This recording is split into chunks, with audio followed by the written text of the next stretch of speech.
Oke, hari ini kita bahas tentang mata kuliah Solida, materinya tentang preformulasi sediaan Solida ya. Yang sebelumnya sudah kita bahas tentang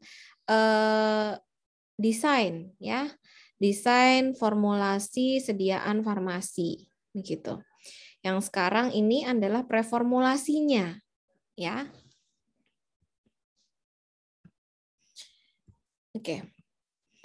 Preformulasi sediaan farmasi itu akan melibatkan berbagai investigasi bahan obat sehingga untuk mendapatkan informasi yang berguna.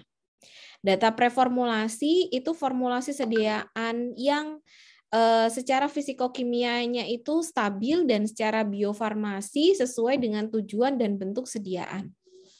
Ya.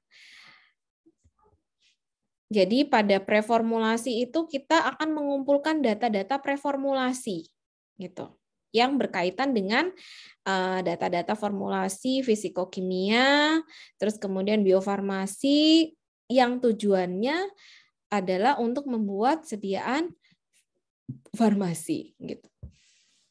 Preformulasi itu dapat juga dikatakan sebagai tahapan awal dalam rangkaian proses pembuatan sediaan farmasi yang berpusat pada sifat-sifat fisika kimia zat aktif di mana dapat mempengaruhi penampilan obat dan perkembangan suatu bentuk sediaan farmasi.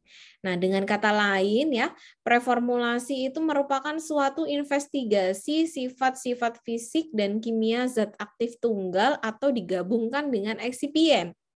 Bagaimana sih sifatnya dari obat A atau zat aktif A ini sehingga kita membuat sediaan farmasi itu akan stabil gitu. Jangan sampai kita itu membuat sediaan hanya asal membuat sediaan tapi tidak cocok dengan bentuk sediaannya itu. Misalkan zat aktif Misalkan asam mefenamat yang tidak larut dalam air begitu. Yang tidak larut dalam air tapi kita paksa untuk membuat suatu sediaan larutan. Gitu. Ya sampai kapanpun kita nggak akan bisa melarutkan asam mefenamat itu yang kita jadinya rusak gitu ya. Percuma kita buat suatu sediaan. Sehingga seharusnya kita itu mengumpulkan sifat-sifatnya gitu. Sifat-sifat dari asam mefenamat itu yang seperti apa? Oh, dia praktis tidak larut dalam air misalkan. Tapi kita pengen membuat asam mefenamat itu dibikin suatu sediaan liquid atau cairan. Oke, berarti kita buatnya menggunakan atau kita membuat suspensi. Ya, suspensi itu adalah untuk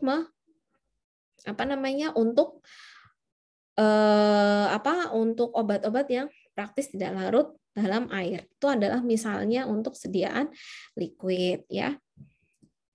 Nah, studi preformulasi itu merupakan tahapan pertama dalam mendesain atau memformula suatu sediaan obat. Jadi tahapannya itu tidak asal aja bikin tablet itu asal aja dibikin gitu. Ada tahapannya. Tahapan awalnya apa ya? Preformulasi ini. Preformulasi itu merupakan upaya untuk mengoptimasi suatu formula obat, yaitu dengan cara determinasi sifat-sifat fisika dan kimia yang diperlukan dalam formulasi sediaan yang stabil, efektif, dan juga aman. Nah, kemungkinan interaksi dengan komponen lain itu juga perlu diperhatikan gitu. Ada enggak efeknya kalau misalkan ditambahkan dengan bahan tambahan ini? Efek farmakologinya berkurang atau tidak? Ada interaksi kimia atau fisika di situ. Nah, kalau seharusnya tidak boleh ya, tidak boleh ada interaksi apapun di situ. Jadi sifatnya sifatnya eksipien itu harus inert, tidak boleh ada efek apapun di situ. Terus kemudian salah satu sifat fisikokimia yang perlu diperhatikan untuk pengembangan adalah desain formula. Nah, sifat obat contohnya metode produksi ya. Contohnya adalah pada metode produksi pada kita akan melihat sifat obat dan juga eksipiennya. Jadi studi preformulasi ini merupakan pengkajian terhadap sifat fisikokimia dari obat dalam bentuk tunggal atau kombinasi obat dengan eksipien yang mempengaruhi desain formulasi, metode manufaktur, sifat farmakokinetik, dan juga biofarmasetika dari produk tersebut. Nah, tidak semua parameter preformulasi yang perlu ditentukan untuk setiap senyawa baru.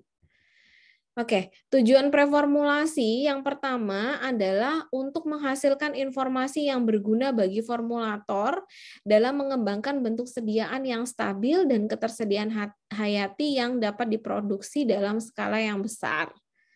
Nah, preformulasi itu menggambarkan proses optimasi suatu obat melalui penentuan atau definisi dari sifat-sifat fisika dan kimia yang dianggap penting dalam menyusun formulasi sediaan yang stabil, efektif, dan juga aman. Itu adalah tujuan preformulasinya.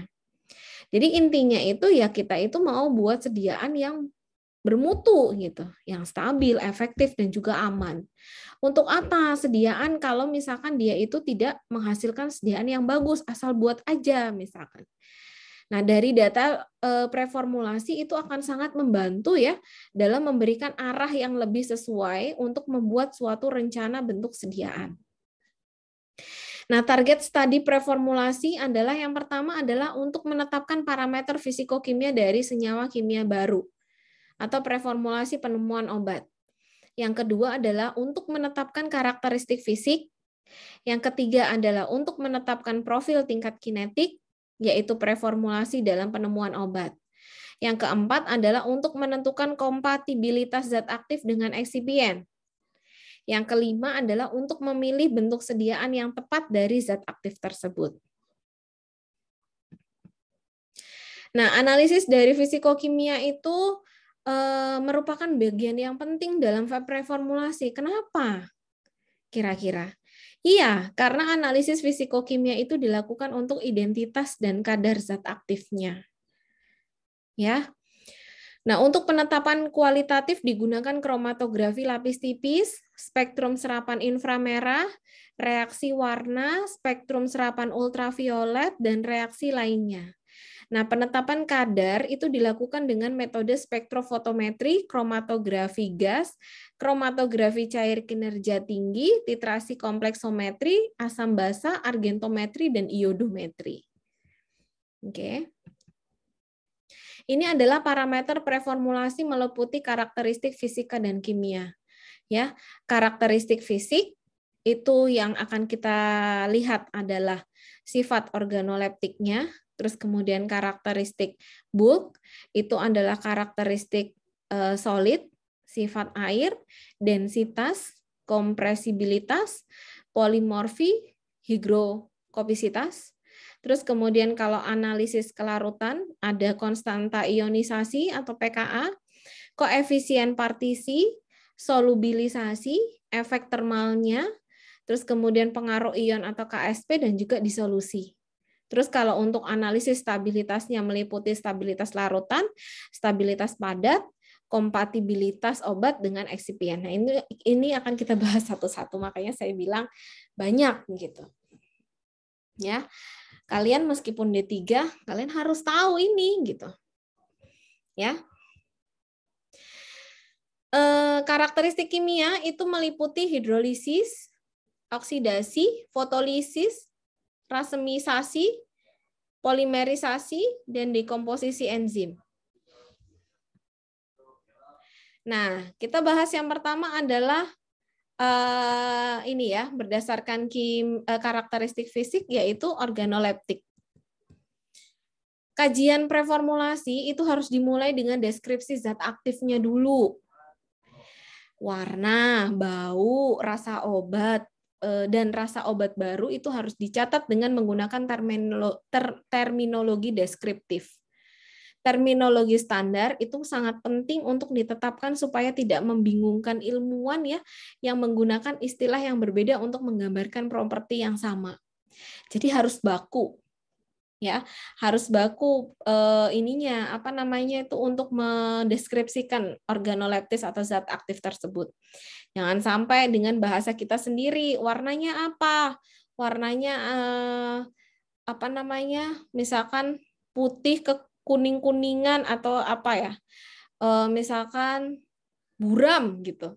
Ya, warnanya buram, pucat buram kayak gitu. Kan itu nggak ini ya, nggak spesifik gitu. Buramnya kalian maksudnya bagaimana dengan buramnya saya gitu misalkan. Nah, warna semua batch awal obat warna semua batch awal obat baru itu harus dicatat dengan menggunakan terminologi deskriptif. Nah, rekaman warna dari batch awal itu sangat berguna dalam menetapkan spesifikasi yang tepat untuk produksi nanti. Ini adalah tabelnya ya, misalkan tabel untuk sifat organoleptis, misalkan adalah warna, bau, dan rasa. Untuk warna itu adalah misalkan putih kepucatan, kuning krim, coklat, atau berkilauan. Itu kan sama ya, orang itu bahas putih kepucatan, berarti ya putih nggak putih banget gitu. Kuning, kuning krim, terus kemudian coklat, coklat ya coklat gitu. Terus baunya tajam, sulfur, buah-buahan aromatik tidak berbau misalkan. Kalau rasanya asam, pahit, lembut, pedas, manis tidak berasa. Jangan sampai untuk rasa misalkan kecut atau tidak nyaman atau apa gitu. Kan tidak baku. Gitu. Kita masuk ke pembahasan tentang karakteristik bulk. Yang pertama adalah karakteristik padatan. Nah, serbuk itu adalah partikel padat atau butiran yang dikelilingi oleh udara atau cairan lainnya, serta kombinasi padat dan kombinasi cairan yang secara signifikan itu mempengaruhi sifat bulk serbuk. Nah, sifat dapat diprediksi kemampuan mengalirnya karena banyak faktor yang dapat mengubah sifat reologinya. Ya, sifat alirannya. Karakteristik fisik dari partikel seperti ukuran, bentuk, sudut istirahat, variasi ukuran, dan kekerasan itu semuanya akan mempengaruhi sifat dari aliran tersebut. Nah, faktor eksternal seperti kelembapan, lingkungan, getaran, dan mungkin udara yang terjerat dalam partikel itu akan memunculkan masalahnya. Nah, sifat kimia dan fisik zat aktif itu juga dipengaruhi oleh distribusi dan bentuk ukuran dari partikel tersebut. Pengaruhnya apa? Pengaruhnya itu tidak hanya pada sifat fisik bahan obat, tetapi juga dalam beberapa kasus yang berhubungan dengan sifat biofarmasetika. Misalnya adalah ketersediaan hayati griseofulvin ya. Ketersediaan hayati griseofulvin dan fenacetin itu akan berhubungan langsung dengan distribusi ukuran partikel obat ini. Nah, secara umum ya, obat-obatan yang sukar larut dalam air itu akan menunjukkan disolusi yang merupakan kecepatan membatas, dissolution rate limited step dalam proses absorpsi itu akan lebih baik ketersediaan hayatinya bila diberikan apabila zat aktifnya itu memiliki ukuran partikel lebih kecil. Jadi kalau misalkan obat-obatan itu diberikan dengan zat aktif ukurannya itu lebih kecil daripada aslinya, itu akan memberikan kelarutan yang baik gitu, atau memberikan kelarutan yang lebih baik untuk obat-obatan yang sukar larut tersebut.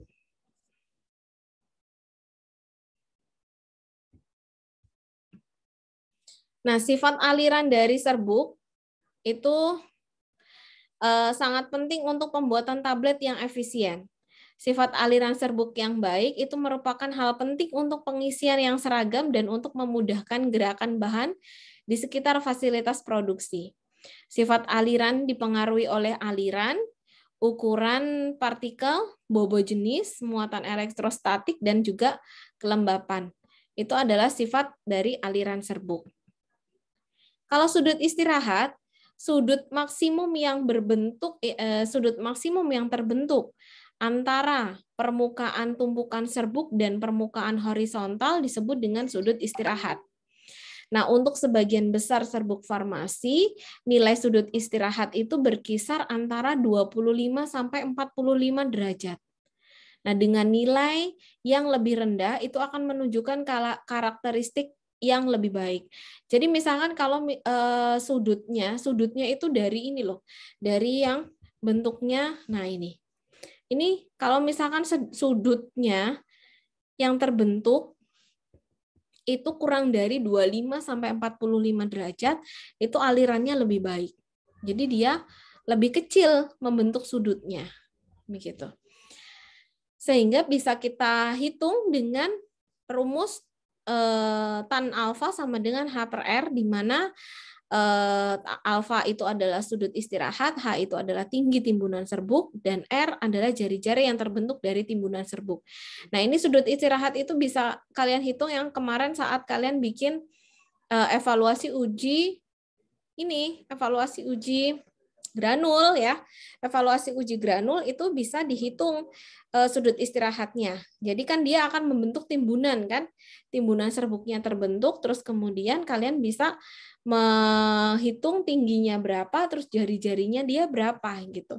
Sehingga bisa dihitung sudutnya yang terbentuk itu berapa derajat.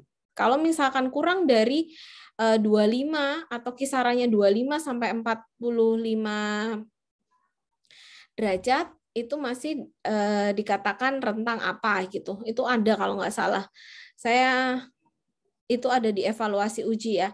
Nah, aliran yang baik sekali itu pada kurang dari 25 sampai 45 derajat. Kalau nggak salah 25 sampai 45 itu masih bagus gitu. Terus kemudian kompresibilitas. Nah, kompresibilitas itu yang pada evaluasi granul kalian itu kemarin yang kalian ketuk-ketuk itu. Yang ketuk yang sampai 500 kali.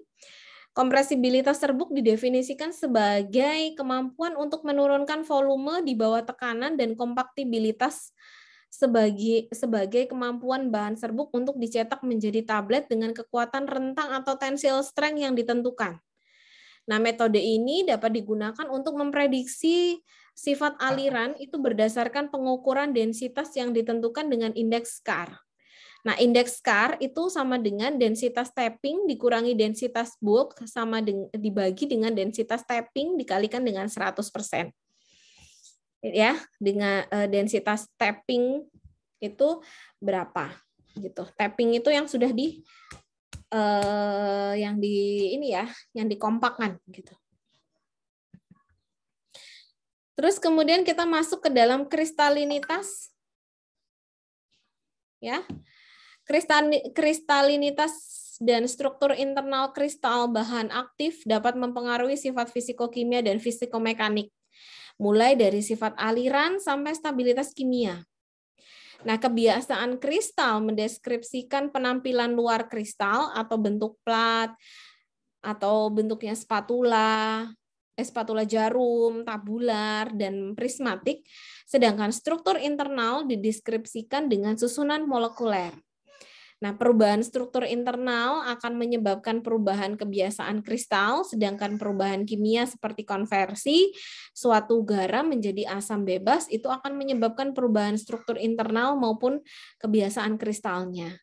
Nah, oleh karena itu struktur internal dari bahan obat itu harus diverifikasi dan juga kebiasaan kristal itu perlu dideskripsikan.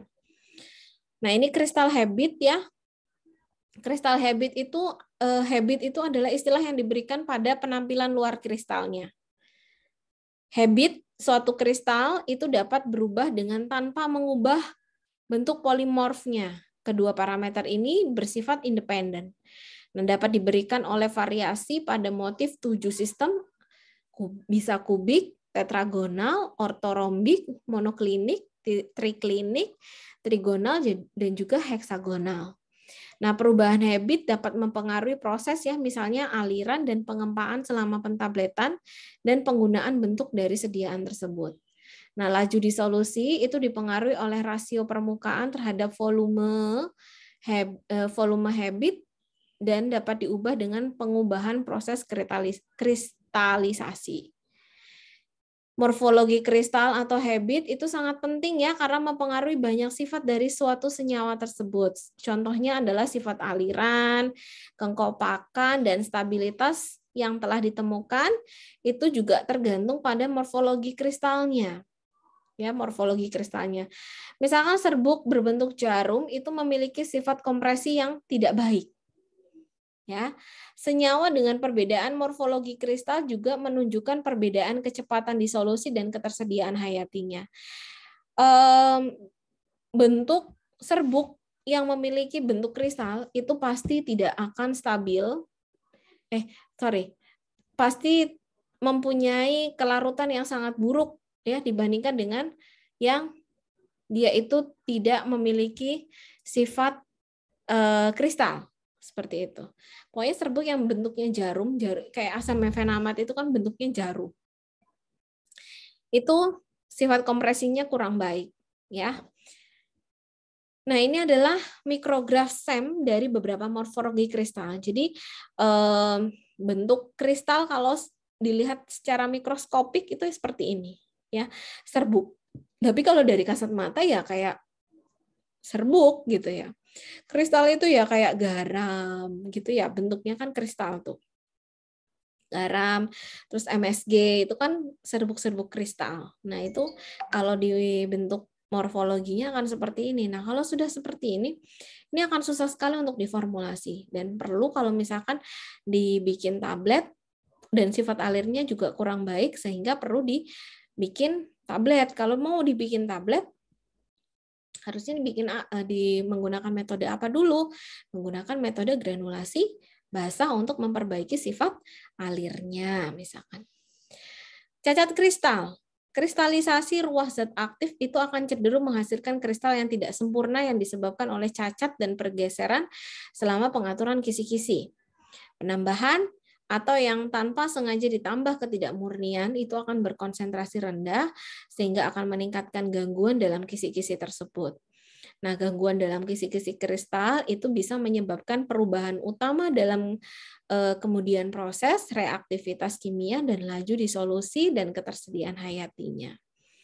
Terus kemudian kalau polimorfisme itu adalah kemampuan suatu senyawa mengkristalisasi dalam bentuk lebih dari satu jenis kristalin dengan berbeda kisi internalnya. Jadi satu bentuk zat aktif itu akan punya banyak bentuk kristal. Gitu. Itu namanya polimorfisme. Nah, dapat menyebabkan perubahan stabilitas kimia, sifat pengolahan, dan juga ketersediaan hayatinya. Akan lebih susah ya. Akan lebih susah lagi atau bukan susah sebenarnya. Harus pintar-pintar untuk memilih metode apa yang tepat untuk membuat suatu sediaan farmasi tersebut sehingga dia itu sehingga dia itu terbentuk sediaan farmasi yang stabil secara kimia, terus kemudian dia berefek maksimal seperti itu.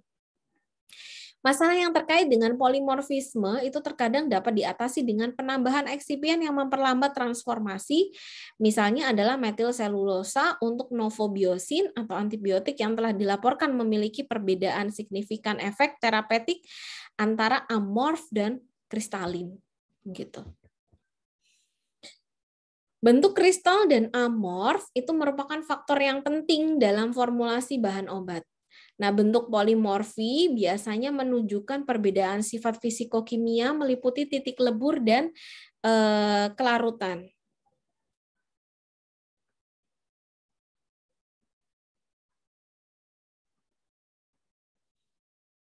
Oke, maaf ya.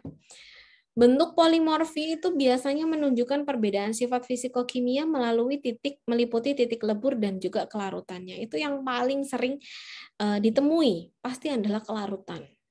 Ya, pasti kelarutan. Kalau sudah polimorfi itu kelarutannya sangat buruk sekali ya. Sebagai tambahan bentuk polimorfi, senyawa mungkin berada dalam bentuk non-kristal atau amorf. Energi yang dibutuhkan untuk satu molekul obat untuk keluar dari bentuk kristal lebih besar daripada energi yang dibutuhkan dari serbuk amorf. Nah, oleh sebab itu, bentuk amorf dari senyawa itu selalu lebih larut daripada bentuk kristal. Gitu. Jadi ya kalau sudah bentuknya kristal akan susah gitu. Kita harus pintar dalam pintar dalam mengkaji data. Oh, dia bentuknya kristal. Oh, kalau kristal kita harus seperti ini loh ininya, treatmentnya harus ditambahin ini atau akan dibuat metode ini, misalkan seperti itu. Oke. Transformasi polimorfi itu dapat terjadi selama proses farmaseutik seperti pengurangan ukuran partikel, granulasi basah, pengeringan, dan bahkan selama proses pencetakan.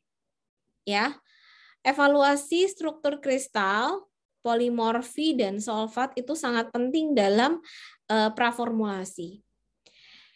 Terus kemudian perubahan karakteristik dari kristal itu dapat mempengaruhi ketersediaan hayati dan stabilitas fisik dan kimia sehingga dapat memiliki implikasi penting dalam fungsi proses bentuk sediaan. Nah, banyak solid ya yang dapat dibuat dalam suatu bentuk polimorfisa tertentu melalui perlakuan kondisi kristalisasi yang tepat. Nah, ada dua tipe polimorfisa, yaitu tipe monotropik dan tipe polimorf enantiotropik. Kalau monotropik itu adalah polimorfisa yang hanya satu bentuk zat aktif yang stabil atau terlepas dari suhu dan tekanan, dan bentuk metastabil ya akan kembali ke bentuk stabil seiring dengan waktunya. Polimorf enantiotropik itu adalah perubahan dari suatu bentuk ke bentuk yang lain bersifat reversible. Ini adalah pseudopolimorfisa ya. Kalau pseudopolimorfisa itu adalah perubahan dalam proses kristalisasi, itu juga bisa menyebabkan masuknya molekul pelarut dalam kristal sehingga menghasilkan solvat atau terutama jika air yang masuk berupa hidrat. Nah, kristal yang mempunyai sifat-sifat yang berbeda dari sampel non-solvat, nah dalam cara yang sama dengan bentuk polimorf itu juga yang berbeda disebut sebagai pseudopolimorfisa. Ini adalah higroskopisitas, ya kita bahas higroskopisitas. Banyak kalian pasti sudah sering mendengar ya higroskopis, itu sifatnya higroskopis gitu. Nah, banyak senyawa dan garam sensitif itu terhadap adanya uap air atau lembab. Ketika senyawa berinteraksi dengan uap air, mereka akan mempertahankan air dengan absorpsi permukaan, kondensasi kapiler, dan reaksi kimia. Nah, kelembapan itu juga faktor yang penting yang dapat mempengaruhi stabilitas obat dan formulasinya. Penyerapan molekul air ke obat atau eksipien dapat menyebabkan hidrolisis. Nah, ini adalah contoh fenomena higroskopisitas ya. Ada amina primer bila dicampur dengan laktosa, ternyata stabil meskipun disimpan pada suhu 90 derajat Celcius selama 12 minggu. Namun, saat percobaan dilakukan dengan adanya kelembapan, itu bisa terjadi degradasi secara ekstensif. Nah, sifat lainnya itu adalah struktur kristalnya, ada aliran serbuk, pemadatan, lubrisitas, laju disolusi, dan permeabilitas film polimer yang dapat dipengaruhi oleh absorpsi air. Ini adalah sifat fisikokimia atau solubilitas atau kelarutan ya. Obat yang diberikan itu secara oral harus larut dalam cairan saluran pencernaan sebelum diabsorpsi. Obat yang harus memiliki kelarutan yang baik dalam air dalam kisaran pH fisiologis dari 1 sampai 8 untuk keampuhan efek terapeutiknya. Nah, untuk obat yang masuk ke sirkulasi sistemik untuk memberikan efek terapeutik, obat ini harus pertama kali menjadi larutan dulu gitu. Ya. Jika kelarutan zat aktifnya kurang dari yang diinginkan, itu harus dilakukan upaya untuk meningkatkan kelarutannya. Nah, kelarutan yang buruk itu adalah kurang dari 10 mg per mili. Ya, dapat mengakibatkan penyerapan yang tidak lengkap atau tidak menentu pada pH 1 sampai 7 dengan suhunya adalah 37 derajat Celcius. Oke, kita masuk ke dalam pembahasan konstanta ionisasi atau pKa. Nah, kebanyakan obat itu yang mengandung asam lemah atau basa lemah dan larutan itu bergantung pada nilai pH. Ya. Kalau pH-nya itu asam, ya dia akan larut pada asam. Kalau pH-nya basah, dia akan larut pada basah. Kecuali kalau misalkan dia harus larut pada pH basah, tapi pada asam dia akan rusak, gitu. Akan terdegradasi juga, gitu. Akan dipengaruhi juga. Dia juga akan rusak di pH asam. Ada sebagai bentuk terionisasi atau tidak terionisasi. Bentuk yang tidak terionisasi lebih mudah larut dalam lipid dan karenanya lebih mudah untuk diabsorpsi.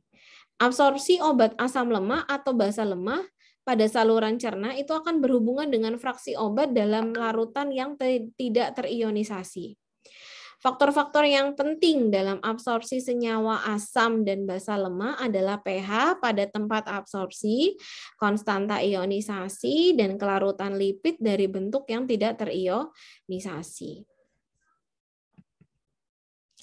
Konstanta ionisasi itu absorpsi zat aktif yang bersifat asam atau basa lemah dalam saluran cerna itu merupakan fraksi zat aktif tidak terionisasi. Ya, absorpsi zat aktif yang bersifat asam atau basa lemah dalam saluran cerna merupakan fraksi zat aktif tidak terionisasi. Nah, faktor penting dalam absorpsi zat aktif yang bersifat asam dan basa lemah itu adalah pH pada tempat absorpsinya. pH pada tempat absorpsi itu di mana? Ya, antara lambung sama ususnya itu, gitu. Mau usus kecil atau mau di usus kecil atau mau di usus yang besar. Konstanta ionisasi dan kelarutan spesi itu tak terionisasi dalam lemak. Semua faktor ini merupakan teori pH partisi yang diterima secara luas. Kalau kecepatan disolusi yaitu untuk memprediksi absorpsi dan sifat fisikokimianya itu secepat apa gitu. Selama kapan, berapa lama gitu. Kalau konstanta disosiasi itu menyangkut proses transfer melalui sel membran untuk penelitian stabilitas dan solubilitas obat dalam larutan. Kalau konstanta disosiasi ini biasanya ditentukan dengan titrasi potensiometri. Oke, konsentrasi relatif dari bentuk yang tidak terionisasi dan terionisasi dari obat asam lemah atau basa lemah dalam larutan pada pH tertentu itu bisa mudah dihitung dengan menggunakan persamaan Henderson-Hasselbalch.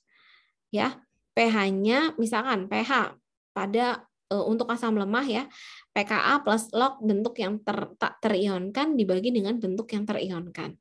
Terus kemudian pH untuk pH berapa? Kita mau menentukan pH-nya tuh pH berapa gitu. pKa-nya berapa? pKa ditambah log bentuk terionkan dibagi dengan bentuk tak terionkan untuk basa lemah. Sama gitu ya. Oke. Sering juga kita mendengar koefisien partisi ya. Koefisien partisi itu diterapkan untuk apa? Yang pertama adalah penilaian kelarutan dalam air. Yang kedua adalah petunjuk respon biologis. Ketiga adalah mengekstraksi zat aktif dari cairan berair atau terutama darah dan urin. Yang keempat adalah membantu pemilihan kolom atau fase gerak untuk analisis kromatografi. Yang kelima, menetapkan konsentrasi zat aktif dan atau pengawet dalam fase berair sediaan emulsi. Yang keenam adalah memperkirakan pelepasan zat aktif sediaan semisolid seperti dasar salep. Lipopilisitas dari suatu senyawa organik itu biasanya dijelaskan dalam bentuk koefisien partisi ya. Koefisien partisi itu berhubungan sama lipofilisitas atau sering disebut sebagai log P, yang dapat didefinisikan sebagai rasio konsentrasi senyawa tak terionkan pada keseimbangan antara fase organik dan berair.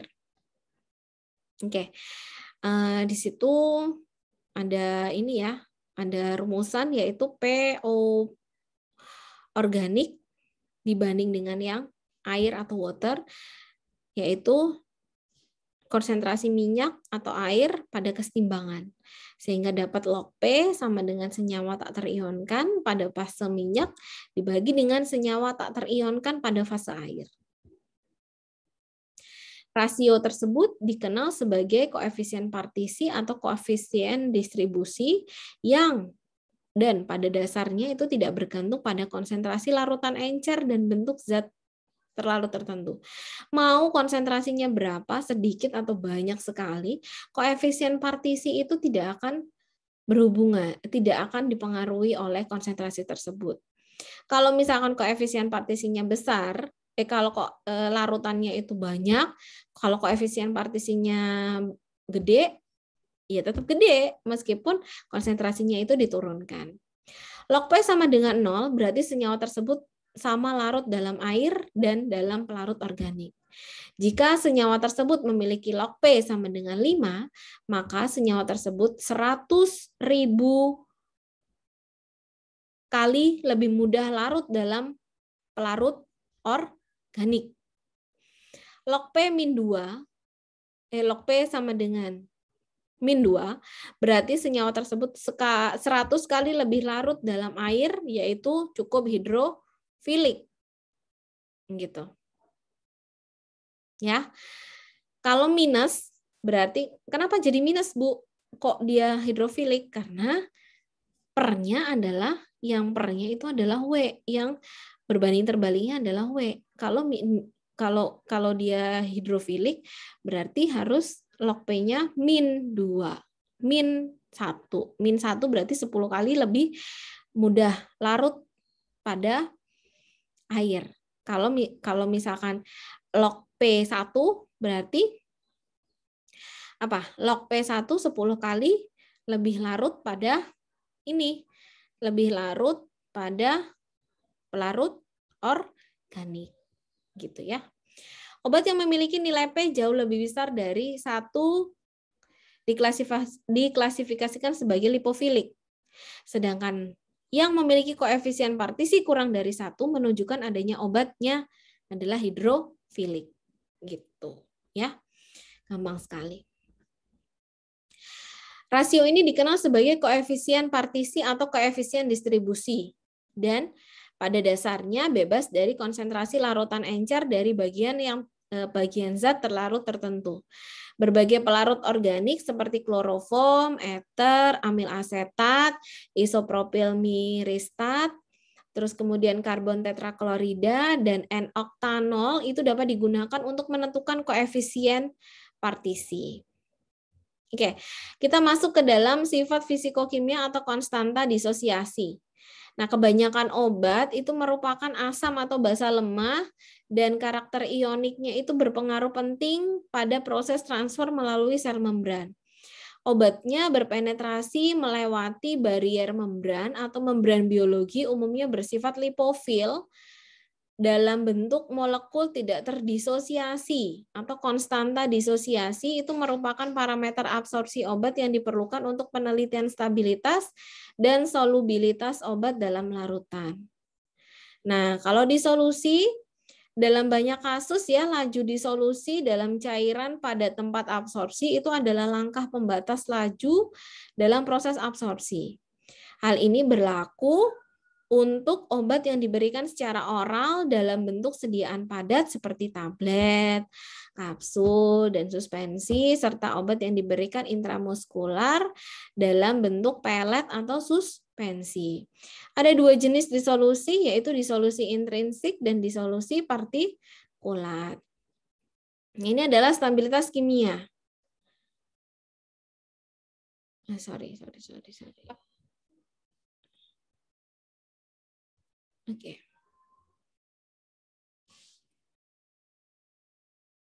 Ya.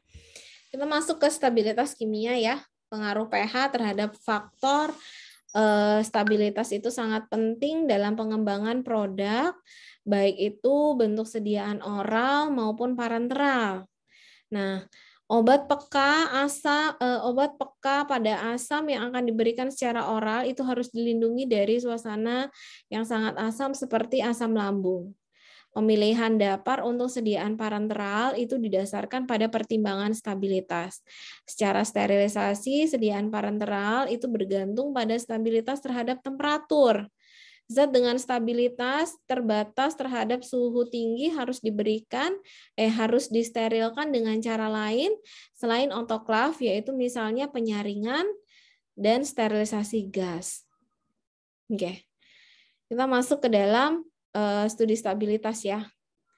Ini berkaitan dengan inkompatibilitas secara umum ya, bila kita mencampur 2 atau lebih zat aktif dan atau eksipien satu sama lain, jika kedua bahan ini menimbulkan efek yang berlawanan dan mempengaruhi keselamatan, kemanjuran dan penampilan, maka mereka dikatakan tidak kompatibel. Nah, inkompatibilitas obat dan eksipien itu berkaitan dalam bentuk sediaan tablet obat. Obat tersebut bercampur dengan satu atau lebih eksipien yang dimungkinkan bisa mempengaruhi stabilitas obat. Nah, pengetahuan tentang interaksi obat eksipien sangat berguna bagi formulator dalam memilih eksipien yang sesuai. Nah, untuk obat baru atau eksipien baru, ahli preformulasi itu harus memperoleh informasi yang dibutuhkan. Tablet biasanya mengandung bahan pengikat, penghancur, lubrikan, dan juga pengisi. Terus kemudian, sebentar ya. Oh ya, betul. Kok loncat-loncat saya bikinnya ini? Oh ya. Kayaknya saya ada yang salah. Oke. Lanjut. Studi kompatibilitas obat dan eksipien itu juga meliputi stabilitas bentuk sediaan bisa dimaksimalkan ya. Setiap interaksi fisik atau kimia antara obat dan eksipien itu bisa dipengaruhi oleh bioavailabilitas dan juga stabilitas obat. Nah, studi ini membantu menghindari masalah yang mungkin akan terjadi. Dengan melakukan studi kompatibilitas obat dan eksipien, bisa diketahui kemungkinan reaksi sebelum memformulasi bentuk sediaan sampai menjadi produk akhir.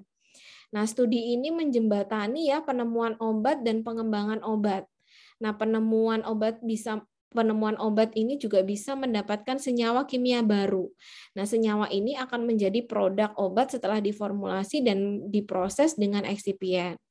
Nah, dengan menggunakan data studi kompatibilitas obat dengan eksipien, kita juga bisa memilih jenis eksipien yang sesuai dengan senyawa kimia baru yang diperoleh dalam sebuah penemuan obat. Nah, data studi kompatibilitas obat dan eksipien itu sangat penting ya untuk pendaftaran penemuan obat baru. Sekarang ini US FDA itu telah mewajibkan mengirimkan data studi kompatibilitas obat dan eksipien untuk formulasi baru sebelum persetujuannya. Jadi harus tidak ada kompatibilitas yang terjadi gitu pada obat dan eksipien gitu. Kalau ada terjadi kompatibilitas ya ini masih dalam batas yang ditentukan atau tidak, seperti itu. Ini adalah teknik analisis untuk mendeteksi kompatibilitas obat dengan eksipien. Dapat menggunakan metode analisis termal, itu bisa menggunakan DSC atau differential scanning calorimetry dan differential thermal analysis atau DTA. Nah, terus kemudian yang kedua adalah studi stabilitas yang dipercepat, yang ketiga adalah spektrofotometri FTIR, terus kemudian diffuse reflectance spektroskopi atau DRS, terus kemudian kromatografi bisa menggunakan self interactive chromatography, high performance liquid chromatography atau HPLC, dan thin layer chromatography atau TLC ya. Oke, kita masuk ke karakteristik kimia. Yang pertama adalah hidrolisis. Kita bahas. Sering kali ya, kalian pasti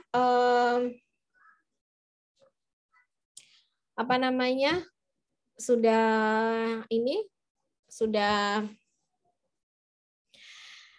sering mendengar sudah sering mendengar ya, maksud saya sudah sering mendengar sekali hidrolisis itu apa.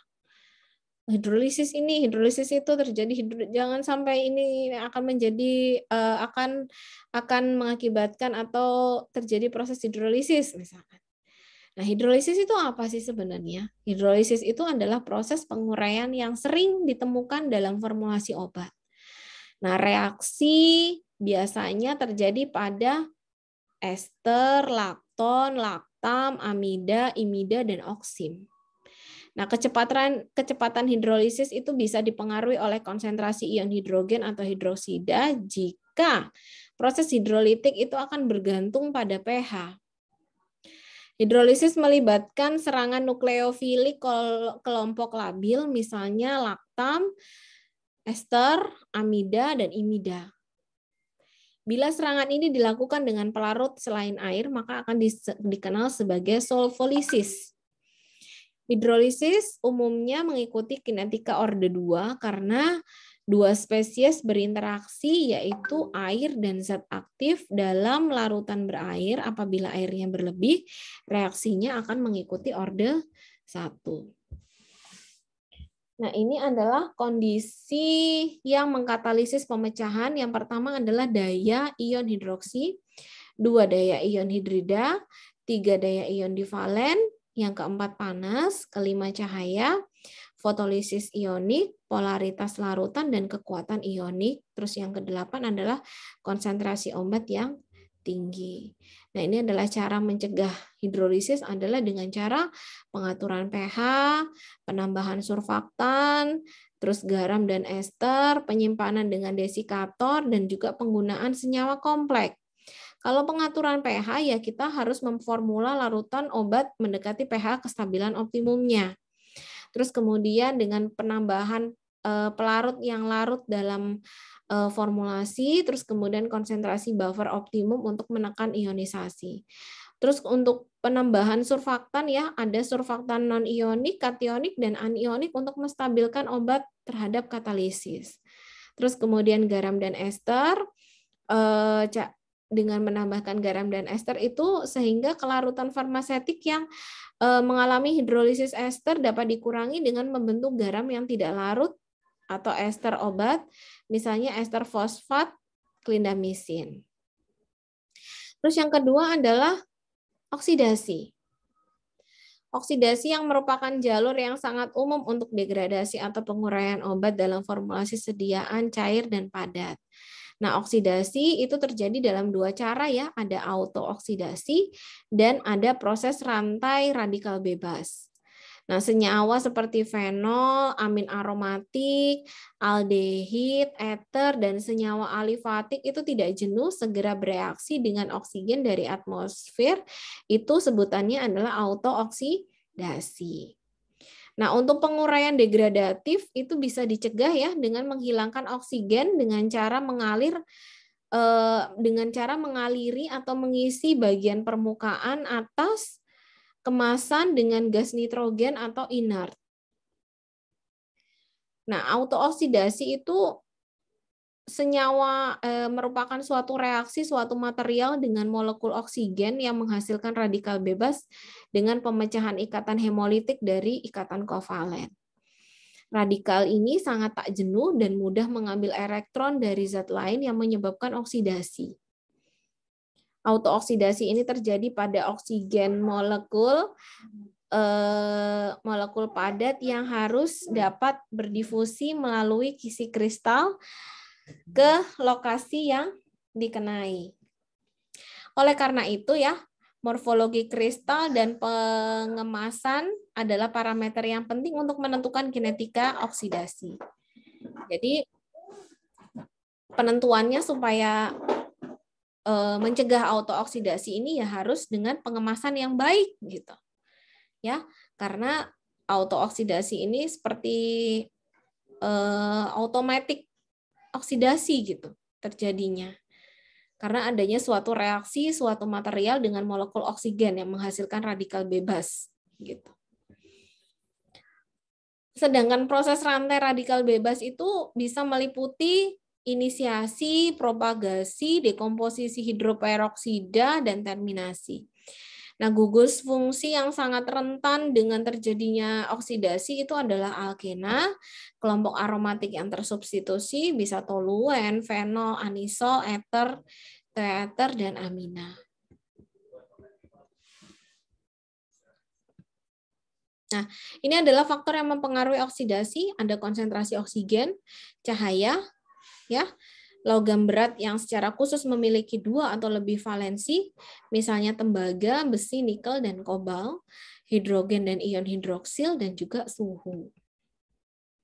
Nah, gimana caranya untuk mencegah terjadinya oksidasi? Yang pertama adalah mengurangi kandungan oksigen. Karena tadi ya, faktor yang mempengaruhi oksidasi itu adalah konsentrasi oksigen. Nah, caranya mencegah gimana? Caranya adalah dengan mengurangi kandungan oksigen. Degradasi oksidatif obat itu akan terjadi dalam larutan berair sehingga kandungan oksigen itu bisa diturunkan dengan air mendidih. Ya. Terus yang kedua adalah dengan cara penyimpanan dalam kondisi gelap dan sejuk. Terus yang ketiga adalah penambahan antioksidan. Ya, penambahan antioksidan yang berfungsi mengurangi kerja oksidatif dan penghambat rantai dekomposisi yang disebabkan radikal. Senyawa antioksidan yang larut dalam minyak itu bertindak sebagai akseptor radikal bebas dan menghambat proses rantai radikal bebas. Contohnya adalah hidroquinon, propilgalat, terus BHT, BHA gitu ya, lecitin dan tocopherol. Itu bisa dimanfaatkan untuk mencegah terjadinya oksidasi. Terus penambahan selanjutnya antioksidan yang larut air secara langsung itu akan mencegah oksidasi obat juga. Contohnya adalah natrium metabisulfit, natrium bisulfit, asetilsistein, asam askorbat, natrium tiosulfat, sulfur dioksida, asam tioglukolat dan juga tiogliserol.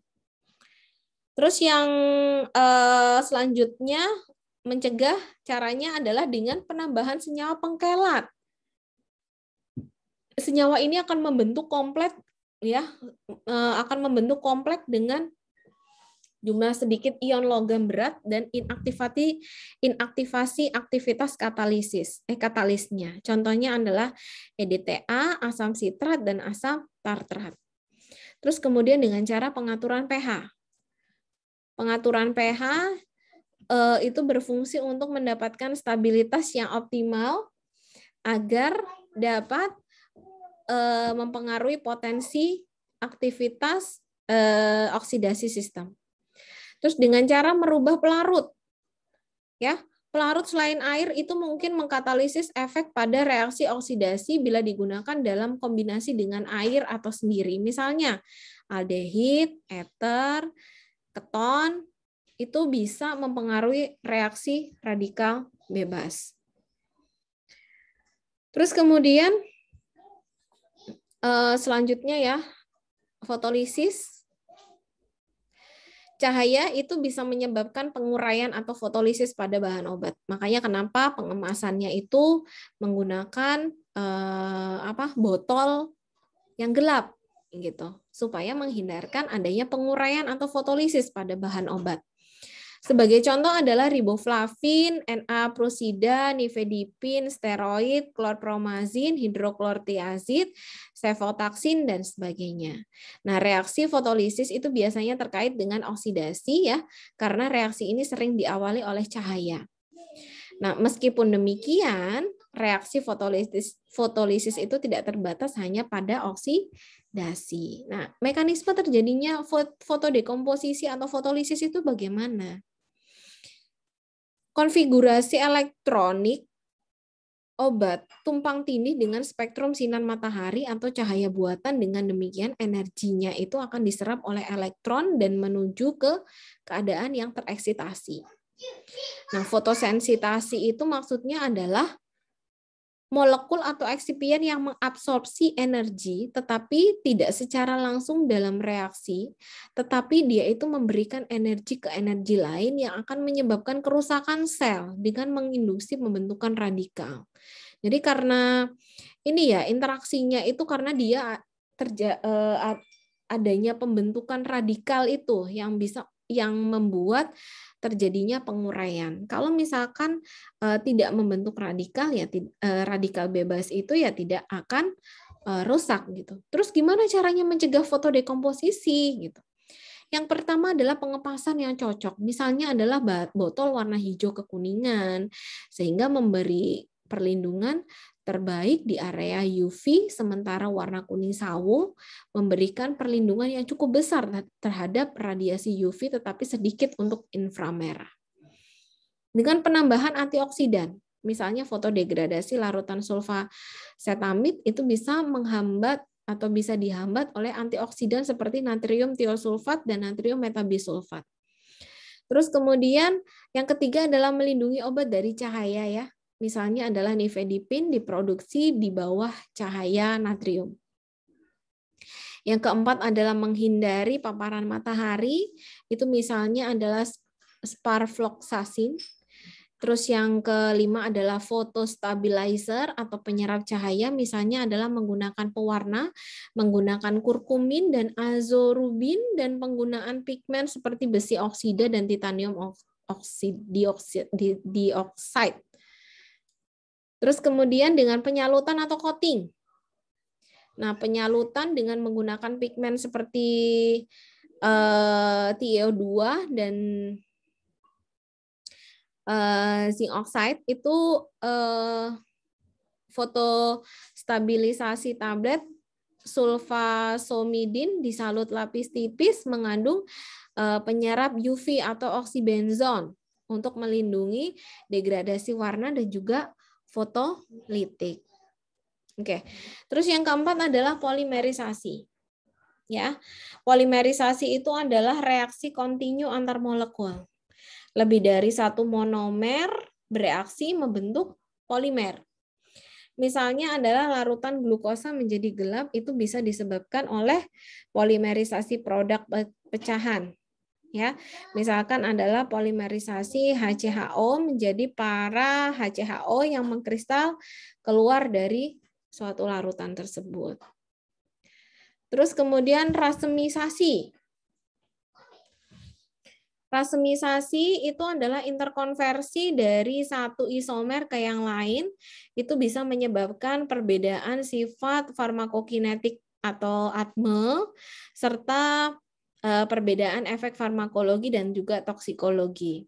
Misalnya adalah L-epinefrin 15-20 kali lebih aktif daripada D-epinefrin ya. Sementara aktivitas campuran resemat hanya 1,5 dari bentuk L-nya.